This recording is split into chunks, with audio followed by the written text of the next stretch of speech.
I absolutely loathe this stage. H15 for...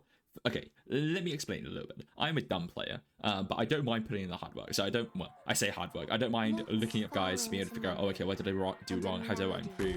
What units would be good for this? Why did I use it? I love being able to understand and figure out everything. So I watched a video earlier about how like the Mimic Machine is basically this entire boss.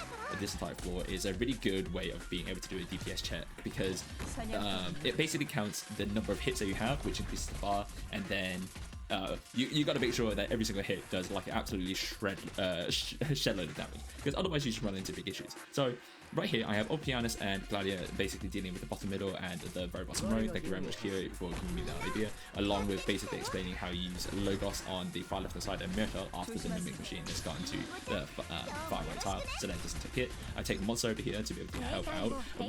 My monster isn't currently mastery yet, which is why I do run into a little bit of less DPS than expected. I run Enos here just to be able to hit clear things out, generating a little bit of additional DP because I desperately need it, and Enos is going to be clutch and MVP over here thanks to the slow and tying up excessive loose ends.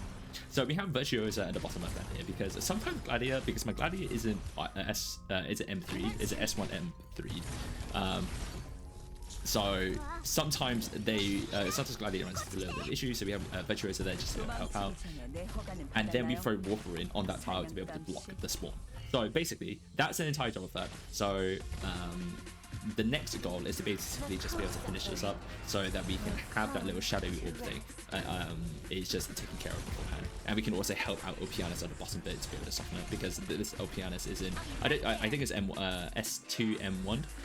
We throw Rizadel at the top there because we need a little bit of extra help to take care of the golem, and then we can retreat both Virtuosa and Warfarin because they've done the job of blocking their spawns. Aya goes down there because we need a little bit of res shred. Aya is surprisingly able to tank one round of the self-destruct drones, which is actually excellent, which is incredibly useful. The Nymph S3 is going to be super useful for the additional bonus damage, additional damage that we need there. But I was thinking, okay, we need the extra deployment slots just in case we need Inez whipping around to the top section to root one of the golems, but that's fine. So we just retreat Rizadel there. That's completely okay.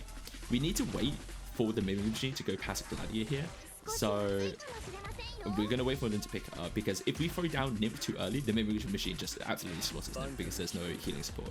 Now we're about this level that this is completely fine. We're going to be able to heal everybody.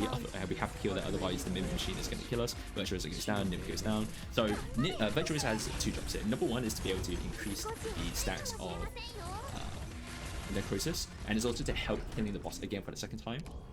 And Nymph takes a little bit of damage, it's fine. And if it's going to heal it because of Shu's AoE aura passive, we're just going to trigger this one just to be able to block it, that's fine. Just to be able to help kill things. Now, Logos is doing most of the heavy lifting here, but thanks to that entire setup and combination, we're going to be able to set things up there, taking it down to 1.5. If we didn't have this set up, oh my god, this would be so cool. Virtuosa is there just to be able to trigger the Necrosis. A is done the last S. To be able to attack, and now we just let it chill. We just let it chill, and we'll be able to do enough damage. We've got more than enough DP to bring back Rizadel into the fight, so that's completely fine. Now we retreat. Nymph, because Nymph was basically going to fall down, so just making something as easy as possible. We have loads, so that's completely fine, but just in case. We trigger Rizadel. I think Rizadel probably got triggered a little bit too early, but I basically just want to get this guy out of the way. We should have probably waited just for a little bit longer so that Logos can recover a little bit more SP. So we do waste a bit of time. But all in all, that's not a problem. We're going to drop Myrtle here to be able to block the lower golem. And as soon as that's done, that's going to be okay. There's going to be another golem above where the Lucida's turret is. So we're just going to wait for that. That's okay. We activated Monsters S2 just to be able to get a little bit more DPS. We clear out that turret so that we can throw Enos there. Right, now we're just waiting for the extra damage.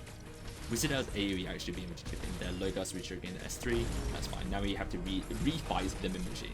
So Ines being up there is really nice, basically able to root the Mimic Machine for a little bit longer, prevent from any moving, and it also blocks the golem, so we've been able to time it okay. Bottom right there, since everything seems to be fine, I'll be keeping an eye on it, not too worried. Virtuosa, right, so that was the second wave of the self-destruct machines. So we immediately throw Virtuosa down immediately after the self-destruct machines are taken care of, to be able to make sure that we block the binder, because blocking the binder is going to be really important there to be able to prevent us just from taking additional damage. We do the same thing for the S2 for Aya, and that allows Logos to be able to target the upper tower, and Virtuosa is able to, but Virtuosa and Aya are basically able to take care of the machine. Thank God for that.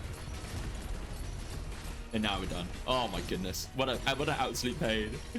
Oh, and now we just clean out the bottom golem, as Inez was able to just root the upper golem for long enough.